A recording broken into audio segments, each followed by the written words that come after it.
Hello everyone and welcome to this new Minecraft video. Today I'm gonna show you one of my craziest creations of all time, which is a super modern shop inspired by Sahara. Now, if you don't know what Sahara is, you should really watch HermitCraft Season 6.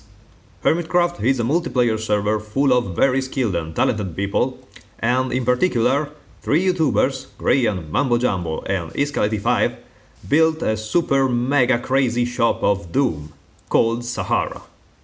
Now, don't get me wrong, Sahara is great, Sahara is brilliant, but I thought, what if we could make it even better?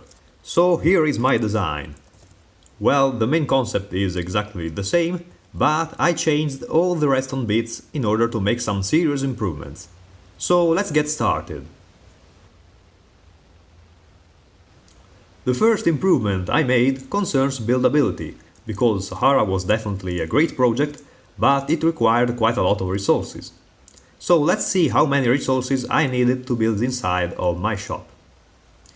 Well, first of all, my shop is pretty big. It should be more or less as big as Sahara, as you can see. However, you could change the number of items you are selling, and you could change the amount of sets you are selling for each item, and you could even sell different items in different amounts. So here is what I used.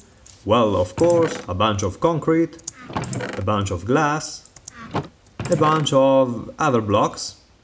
But here comes the most interesting part. So this is all the redstone I used, which is nothing too crazy. And finally, these are the shulker boxes. Now, I used 217 shulker boxes, which may seem a lot, but Grian, Mumbo and Iscal used something like 1000 shulker boxes to build Sahara. So I think this is a nice improvement. But now let's talk about speed. Well, first of all, in my shop you can buy up to 68 sets of items at a time, but I will only order one set of packed ice to make the speed test, simply because it is the last one in the system. Now, you can pay both before or after making the order, it is exactly the same, but I will pay before so that we can include also the time taken by the payment system in our test. So, let me put my diamonds here, and when the shulker box will arrive, this lamp will turn on, the payment system will start working, and then the shulker box will get dispensed here in the middle. So let me buy this stack of packed ice. 3, 2, 1, go! And I will probably add a clock on the screen. However, I already know that it's gonna take about 19 seconds. So, lamp, please turn on. Lamp, please. Okay, and boom! We have our shulker box full of ice. And of course, we are left with 63 diamonds.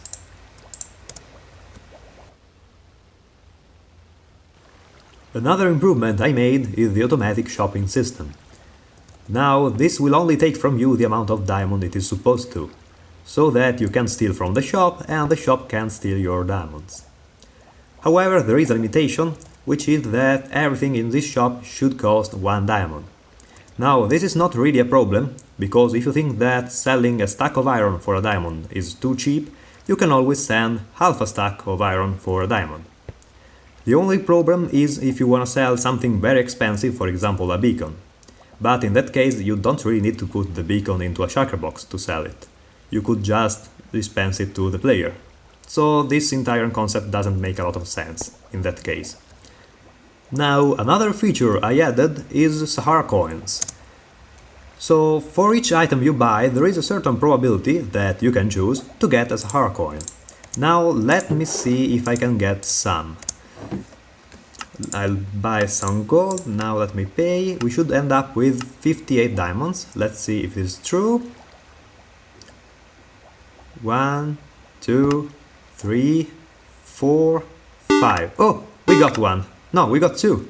Okay, and what are Sahara coins? Well, Sahara coins are basically diamonds, but you can pay with them only at Sahara. So let me show you how they work. Well, let's say I buy Something else, a block of lapis, okay. And I'll put here some Sahara coins. Wait a minute. Okay, you see that I paid with a Sahara coin, and I got my lapis. Now I made so that you can't get a Sahara coin paying with another Sahara coin, you'd have to pay with diamonds. However, if you want to enable that possibility, you just have to go here and add a redstone dust here. So it's not so complicated. But now let's jump to my favorite part, which is auto-restocking. Well, you may have noticed that we are back with 10 sets of each item. So what happens when you make an order? Well, the keycards go to the warehouse and tell the modules, look, the player bought these and these. So you need to make other shulker boxes. And then, if the modules have enough material to do it, they will make other shulker boxes and they will send back the keycards to the shop front. If they don't, they will just ignore the request, keep the keycards and wait for the owner of the shop to restock the shop. So how do you restock your shop? Well, you just have to go upstairs and then upstairs again into the restocking room. Now here you will see that there are a lot of chests for the different type of items, and let's say you wanna refill ice, which is the last one, you just grab some ice and put it in the chest. You don't even have to worry and put a multiple of 64 or anything, because the modules are smart and so they won't try to fill another shulker box if they don't have more than enough items to do it. So it is super simple, even Grian can do it. Sorry, Grian. Finally, this shop is 100% reliable, and I can tell you because I tried it over 120 times and it didn't fail once. And most importantly, it is 100% potato proof, which means that if you wanna try to break it, putting junk items everywhere, you simply can't. Let me show you. So let's say we wanna buy some sand and of course a couple of potatoes. Then let's put 3 potatoes into the shulker box recycling system, because why not? And 1, 2, 3. Then let's try to pay with, I don't know, 4 potatoes. Because potatoes are very valuable. Now you can see that the system is taking the potatoes, but it is not delivering any shulker boxes, of course. But now let's see where are those potatoes. Well, the 4 potatoes we paid with are here.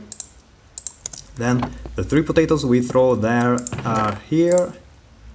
And then, finally, the 2 potatoes we throw into the shopping modules are in this chest. Okay, here. So that was my upgraded version of Sahara, and I would really love to see it in HermitCraft Season 7. Anyway, if you've got any question, write down in the comment section. I hope you enjoyed and see you in the next episode.